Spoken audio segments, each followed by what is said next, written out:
4. Donc, si quelqu'un lit l'exercice et il se rend compte que la structure lui dit que c'est une 4 liste, à lui de dire qui est le N, qui est le P. Donc, le nombre de places, c'est le P. Donc, un code PIN contient 4 places, 4 chiffres. Et chacun des chiffres, je les prends où? Chacun des chiffres est pris de 0 à 9. Donc, de 0 à 9, j'ai combien de chiffres? 10. Donc, c'est 10 puissance 4. Donc, c'est ça le danger quand on l'aborde directement en tant que P-liste. Il faut faire attention à la valeur du N et à la valeur du P. Alors, remarque, avec les P-listes, on parle de tirage successif avec remise. C'est-à-dire, il y a ordre et possibilité de répétition d'un élément. Qu'est-ce que ça veut dire? Alors, regardez en gras, tirage successif avec remise.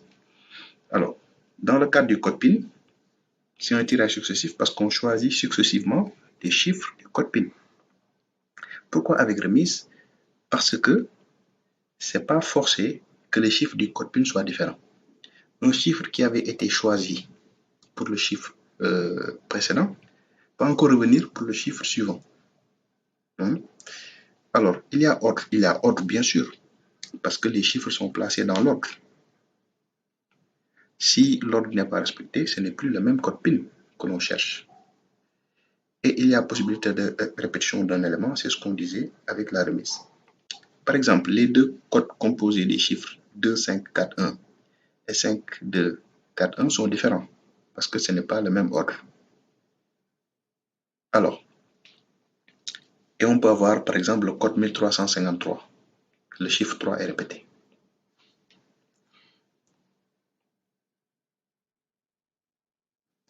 Alors, maintenant, on va voir les arrangements. Les arrangements, on les appelle les PUplay. Ce sera l'occasion de donner la différence fondamentale entre les P-listes et les arrangements. Alors, définition. On a deux entiers naturels P et N. Mais ici, le N est forcément supérieur au P. Une condition qu'on n'avait pas avec les P-listes. On appelle PUplay une suite de P éléments 2 à 2 distincts, c'est-à-dire pas de répétition, formés à partir de N éléments.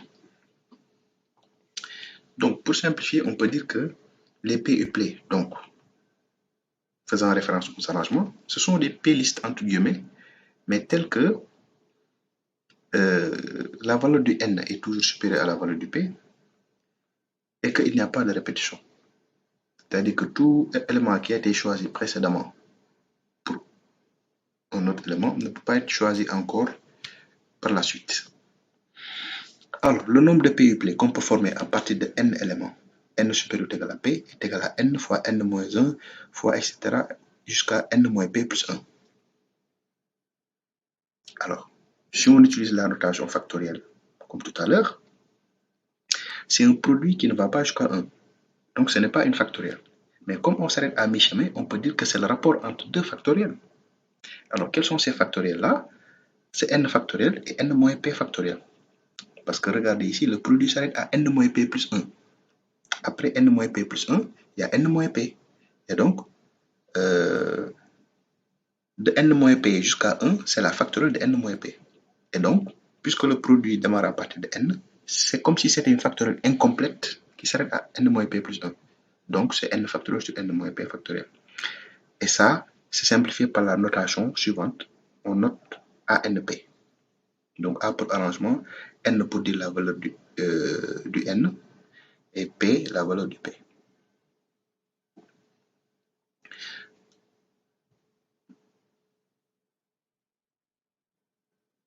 Alors, justification par la règle fondamentale du dénombrement. Alors, ici, j'ai toujours P procédure. J'ai P place. Alors, combien de choix possibles pour le premier élément du PUplay? J'en ai N. Mais comme ici, il n'y a pas de répétition, pour la deuxième procédure, l'élément qui a été choisi pour le premier élément ne peut plus être choisi. Donc, le nombre de choix va diminuer.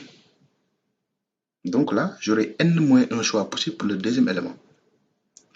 Alors, si on passe à la troisième procédure, qu'on n'a pas écrit ici, j'aurai N-2 choix possibles. ainsi de suite, ainsi de suite. Donc, le nombre de choix diminue d'une unité au fur et à mesure qu'on réalise, on réalise les procédures. Alors, jusqu'à la Pième procédure, j'ai n moins entre parenthèses P moins 1. Pourquoi je retranche P moins 1? Parce que il y a P moins 1 éléments qui ont été choisis pour réaliser les P moins 1 éléments qui précèdent la Pième procédure. Donc, je dois les retrancher. Donc, bon, comme c'est algébrique, si on fait entrer le moins à l'intérieur, je peux dire que c'est n moins P plus 1. Mais rappelez-vous que au départ, pourquoi on a n moins P plus 1? Parce que c'est n moins entre parenthèses P moins 1. Les P moins 1 représentent les P moins 1 choix précédents, la Pième procédure, pour réaliser les autres procédures. Donc, lorsque j'arrive à la Pième procédure, il me reste combien de choix? N moins entre parenthèses P moins 1. Donc, ce qui fait n moins P plus 1. Alors, règle fondamentale du dénombrement, je vais multiplier toutes ces possibilités-là pour donner le nombre de possibilités de réaliser l'ensemble, c'est-à-dire le PUplay.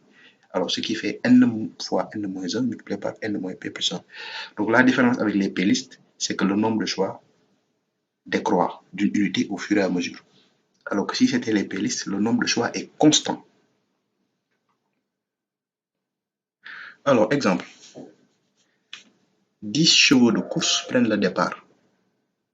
Un quintet dans l'ordre est l'arrivée des 5 premiers chevaux. Pour un parieur, combien de quintets dans l'ordre y a-t-il dans ce cas? Alors, le premier cheval, il y a 10 possibilités. Donc, si on choisit le premier cheval, il reste 9 possibilités pour le deuxième cheval, ainsi de suite, jusqu'au 5e cheval. Donc, ça fait n moins P plus 1, ça fait 10 moins 5 plus 1. 6 choix possibles pour le 5e cheval. Alors, il y a combien de façons maintenant de choisir mes 5 premiers chevaux? C'est donc 10 fois 9 fois 8 fois 7 fois 6, je trouve 30 240. Et donc, on peut noter ça simplement en disant A15. Donc, on peut dire directement A15. Alors, remarque, avec les arrangements, on parle de tirage successif sans remise. C'est-à-dire qu'il y a ordre, bien sûr, parce qu'on choisit les éléments successivement, et pas de répétition d'un élément. Parce que ce qui est choisi ne peut pas être choisi encore une fois. Par exemple, un quintet 9, 2, 2, 8, 3 est impossible. Parce que le numéro 2 ne peut pas apparaître deux fois. Donc, ce quintet-là est un résultat impossible.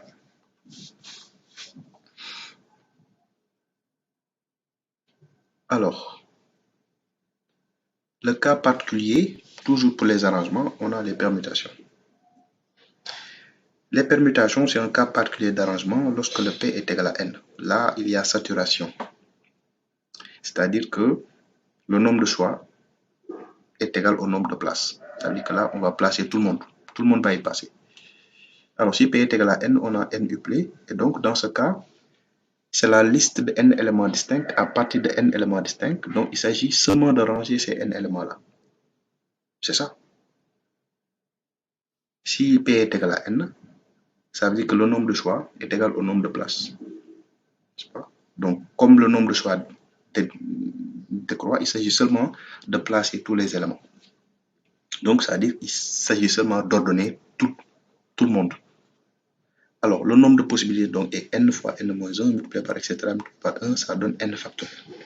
Donc, en fait, c'est ANN parce que n est égal à P. Donc, ANN est égal à n factoriel. Alors, exemple, on peut donner l'exemple classique des anagrammes avec des lettres distinctes. Alors, on parle d'anagramme si on utilise les mêmes lettres mais à des positions différentes. Que les mots ainsi formés aient un sens ou non. Par exemple, avec les lettres P-O-L-I-C-E, police. Donc ici, on a 5 lettres distinctes. Alors, les anagrammes de police, c'est lorsqu'on déplace les positions des lettres en gardant toutes les lettres. Donc, ça fait 5 fois 4 fois 3 fois 2 fois 1, ça fait 5 factoriel. Donc, il y a combien de possibilités pour placer la première lettre 5, la deuxième 4, la troisième 3, la quatrième 2 et la cinquième 1. Donc, c'est un 5 uplé, oui, tel que, en fait, les choix aussi sont au nombre de 5. Donc, on a 120. Donc, il y a 120 anagrammes de P-O-L-I-C-E. Donc, police et clipo sont les anagrammes l'un de l'autre. Alors, attention, on peut avoir des anagrammes avec des lettres non toutes distinctes.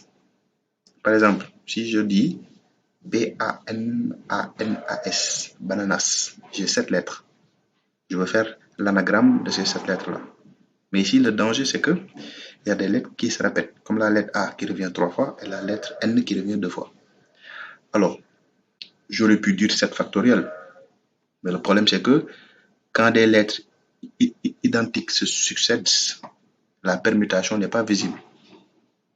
S'il y a 2 A ou 3 A consécutifs, je peux les permuter, mais à l'œil nu, c'est le même A. Donc, si je laisse tel quel, je risque de compter plusieurs mots plusieurs fois. Donc, 7 factoriel ne suffit pas. Alors, il faut diviser par 3 factoriels et 2 factoriels. 3 factoriels étant le nombre de façons qu'on peut permuter les A entre eux, et 2 factoriels, le nombre de façons de permuter les N entre eux. Les N entre eux. Les N entre eux. Les N entre eux. Donc, ce qui fait 7 factoriels sur 3 factoriels, 2 factoriels, donc on trouve 420. Alors, l'explication est là, car on a 3 lettres A et 2 lettres N. Le reste des lettres étant distinctes. Alors, en effet, lorsque des lettres identiques se suivent, il n'y a pas de permutation visible entre ces lettres. Il faut donc éliminer l'ordre entre ces lettres par la division du factoriel de leur nombre. Alors, justement, le principe d'élimination de l'ordre sera encore abordé dans la diapositive qui suit lorsqu'on fera les combinaisons.